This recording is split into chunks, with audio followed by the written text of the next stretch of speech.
At the last time that we talked about these issues of interventions, we showed you the pyramid and we showed you how all the different pieces actually fit together.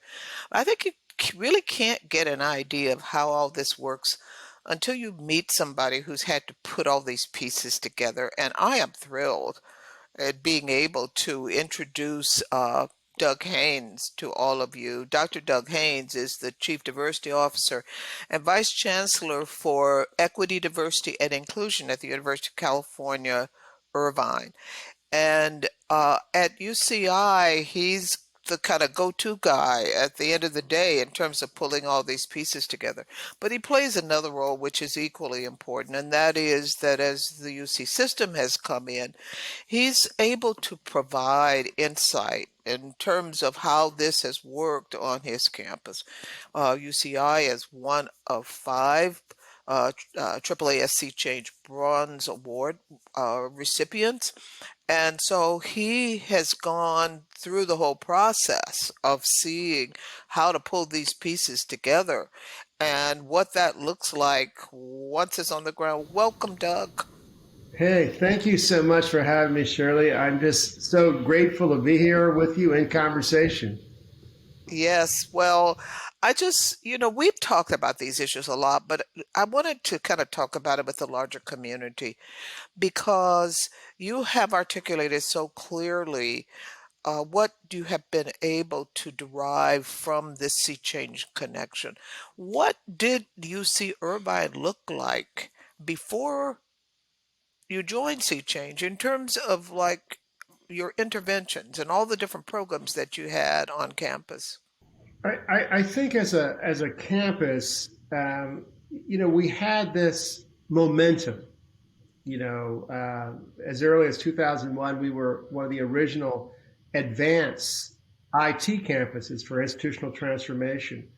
And that really helped us create our equity advisor model, where we have faculty who engage in peer-to-peer engagement around hiring and other forms of equity. And it spread to our graduate program as well, where we have decade mentors who are faculty. And so, in some level, we had developed a growing number of faculty who wanted to sort of equip themselves to be not just personally committed to diversity, but they want to be change agents, right? And so what have been trying to do is move from simply a personal commitment to diversity, right, to actually equipping people with tools and resources, and especially the research and evidence-based practices, so that they can engage with their peers, right? And so, in some sense, we had a pretty significant group of people who are engaged in this effort. I think that we have an action plan of inclusive excellence that covers the broad campus community. But I really think Sea Change provided this high octane fuel precisely because of the involvement of the single largest and most prestigious scientific organization in the world, AAAS.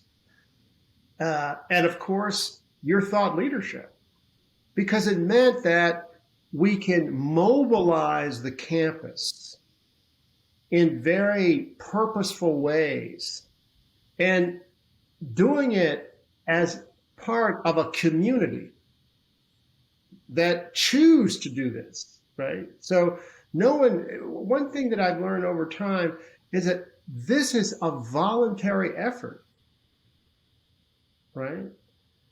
But what's different with Sea Change is that there's a framework so that when we engage in advanced inclusive excellence on developing the pipeline to hire more faculty in STEM as well as non-STEM areas, that there's a logic to it, right? That we rely on common definitions, that we not only collect data, but we believe data. We use data. And so I think that it helped consolidate efforts to have a greater impact. Well, I thank you for that because that's what we wanted to accomplish. You know, we are in fact uh, we're really wedded to the idea of being driven by the research, by the data, by the evidence. We want to have a kind of a sense making that is going on this. But so now, what does it look like in terms of kind of pulling the pieces together? Because you've had a lot of good stuff going on. Right. And I would say one of the consequential parts of being involved in sea change was the fact that you have to go through a rigorous self assessment. So it's again, it's not enough to say we are committed to diversity. We actually need to apply the very tools we use as a research institution to become a better learning organization. Right? And so out of that self-study and the review of sea change itself, we were able to identify our action plan, right? And so it's pretty straightforward, but that's a product of a lot of intentional effort of listening, learning to identify where are our strengths and where are our opportunities.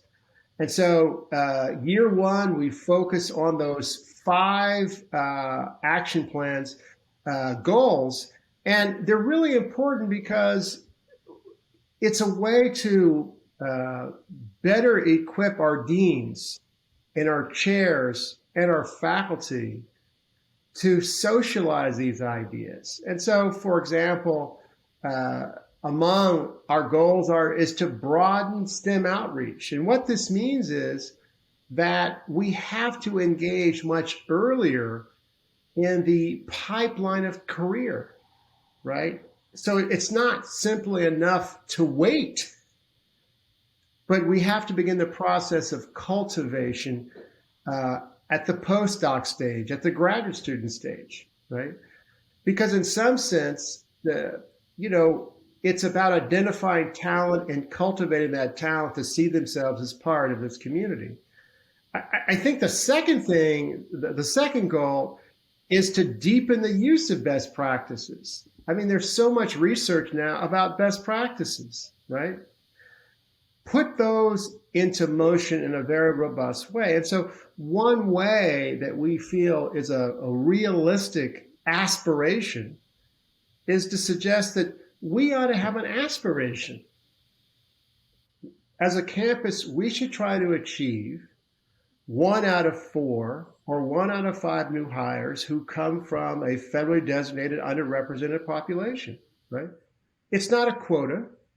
It's not a requirement, but we want to leverage that pool of talent that's out there, right? And so we now know, for example, that an increasing number of our undergraduates have come from underrepresented populations, that our graduates programs are becoming more diverse, and that there are real opportunities for us to fortify bridges of talent instead of allowing them to break, right?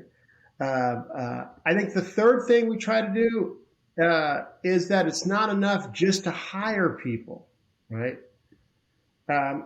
We want to think about how do we augment the diversity of our academic leadership. It's interesting. We're socialized in graduate school to be very skeptical of leadership of any sort, right?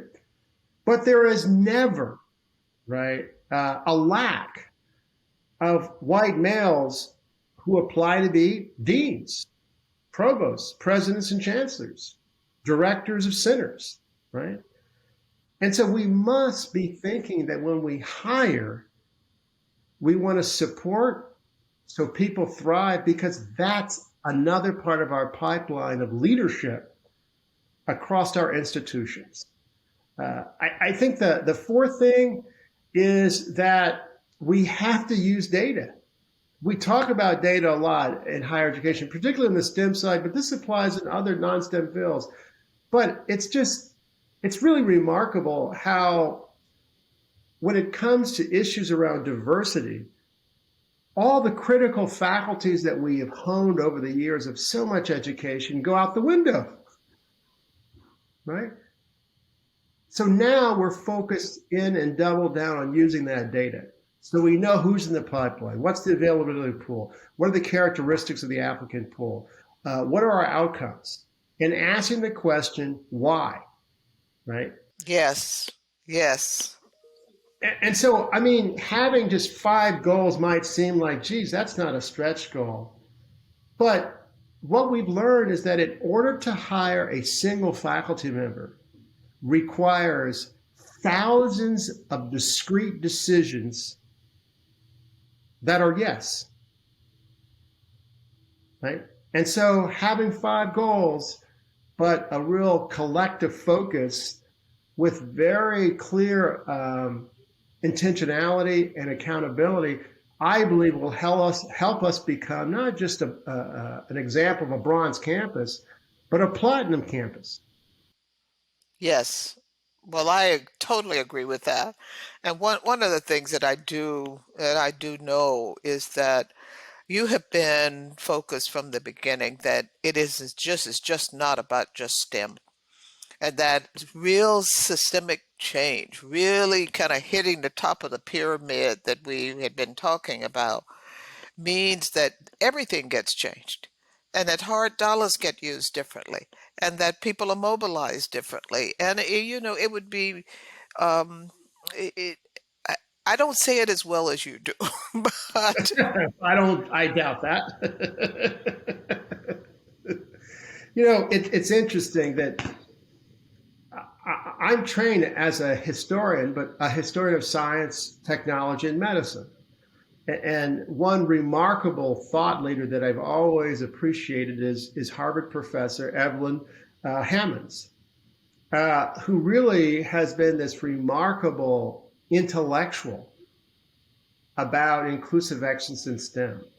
And so I think that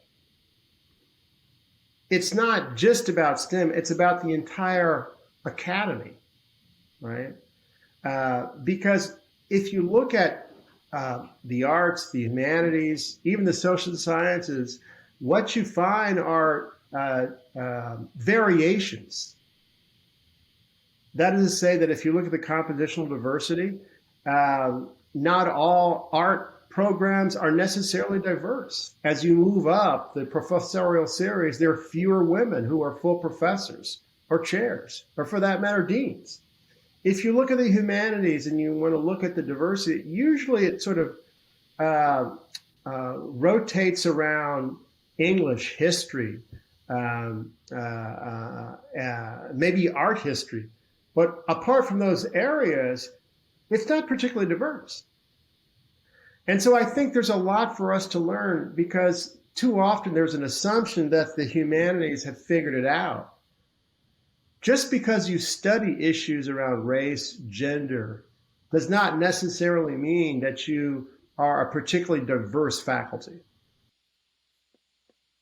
well, I want to thank you for this conversation. This conversation is exciting for me, and it's interesting that you had mentioned Evelyn, since Evelyn is not only a very close friend of mine, but my mentee. And Ah, so we have known each other since she was enrolled at Spelman. So this notion of bringing the scholarship to bear on the kinds of things that we have to look at, kinds of things we have to look at when we're trying to imagine what does a structure for thriving look like? mhm, mhm, What mhm. does success for all look like?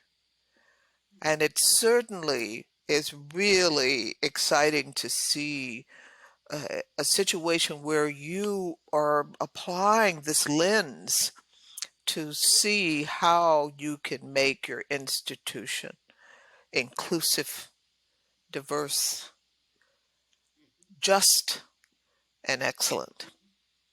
It's not only possible; it's a fundamental imperative. I think that we must create an ecosystem for thriving. And that means rethinking and interrogating a lot of assumptions that it's a zero-sum game, that competition necessarily reveals innate differences, that you are entitled to all the benefits if you're a member of the community, right? That it's limited.